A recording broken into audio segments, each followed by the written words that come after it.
Hello my dear friends. প্রথম আলোর একটি খবর নিয়ে আজকে কথা বলবো।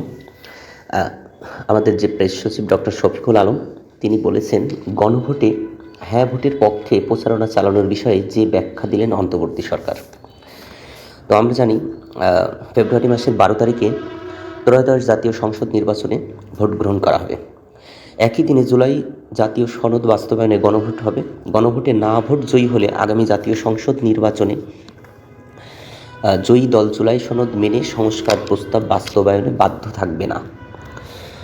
যদি না ভোটে জয়ী হয় এই ত্রয়োদশ জাতীয় সংসদে, তাহলে জুলাই সনদ মেনে সংস্কার, যে বাংলাদেশের সংস্কার হবে, সেটা বাস্তবায়ন বাধ্য থাকবে না। আর যদি হ্যাঁ ভোটে জয়ী হয়, জুলাই সনদ মেনে সংস্কার প্রস্তাব বাস্তবায়ন করতে নির্বাচিত সরকার বাধ্য থাকবে। তো খুবই একটা হাস্যকর বিষয় ডক্টর শফিকুল আলম সাহেব তিনি ব্যাখ্যা করেছেন। এরকম অবস্থায় সরকার হ্যাঁ ভোটের পক্ষে ভোটের প্রচারণা চালাচ্ছে। এটিও একটি বিড়ম্বনার বিষয় যে কিভাবে সরকার হ্যাঁ বা না ভোটের পক্ষে প্রচারণা চালাতে পারে। এটা জনগণের উপরে ছেড়ে দিলে আমার মনে হয় ভালো হবে। অনেকেই প্রশ্ন তুলেছেন, সরকার যেখানে গণভোটের আয়োজক সেখানে তারা একটি পক্ষ নিয়ে প্রচারণা চালাতে পারে কিনা। তো আমারও এই একই প্রশ্ন, আপনাদের মতামতের অপেক্ষায় রইলাম। তো যাই হোক, আজ রোববার রাজধানীর ফরেন সার্ভিস একাডেমিতে আয়োজিত সংবাদ সম্মেলনে এই বিষয়ে একজন সাংবাদিক প্রধান উপদেষ্টার প্রেস সচিব শফিকুল আলমের কাছে প্রশ্নটি করেছিলেন। এই সাংবাদিক প্রশ্ন করেন, সরকার যখন হ্যাঁ না ভোটে আয়োজন করেছে, তখন সরকারি হ্যাঁ ভোটের পক্ষে প্রচারণা চালাবে, এই বিষয়ে ব্যাখ্যা দেবেন কি? এই প্রশ্নের জবাবে ডক্টর শফিকুল আলম বলেন, এটা নিয়ে কেউ কেউ দ্বিমত করতে পারেন।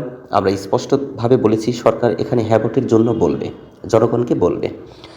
তো আসলে আমার মনে হয় এটি তার ব্যক্তিগত মতামত, কিন্তু তার এই মতামত সংবাদ সম্মেলনে এসে দেওয়াটা উচিত নয়। প্রেস সচিব বলেন, তাদের পেজগুলোতে, সামাজিক যোগাযোগের মাধ্যমের পেজ ইতিমধ্যে বলেছেন হ্যাঁ ভোটের পক্ষে। সরকারের উপদেষ্টারাও বলেছেন। এটা বলার মূল কারণ হচ্ছে, এই সরকার হচ্ছে সংস্কারের সরকার।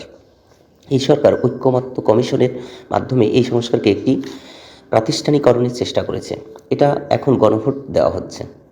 প্রেস সচিব বলেন, আমরা জনগণকে বলেছি, আপনারা যদি আর অপশাসন না চান, আপনারা যদি স্বৈরাচারকে আর ফেরত না চান, অবশ্যই তাহলে আপনারা হ্যাঁ ভোট দেবেন। এখন জনগণ সিদ্ধান্ত নেবে, কিন্তু আমাদের যা দায়িত্ব সেটা আমরা করছি, সেটাই সরকার করছে।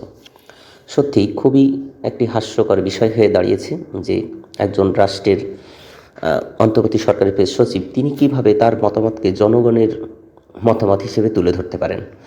তো যাই হোক, আপনারা সচেতন হবেন, আপনারা আরও জানবেন, তারপরে হয়তো আপনাদের মূল্যবান ভোটটি প্রদান করবেন। ধন্যবাদ।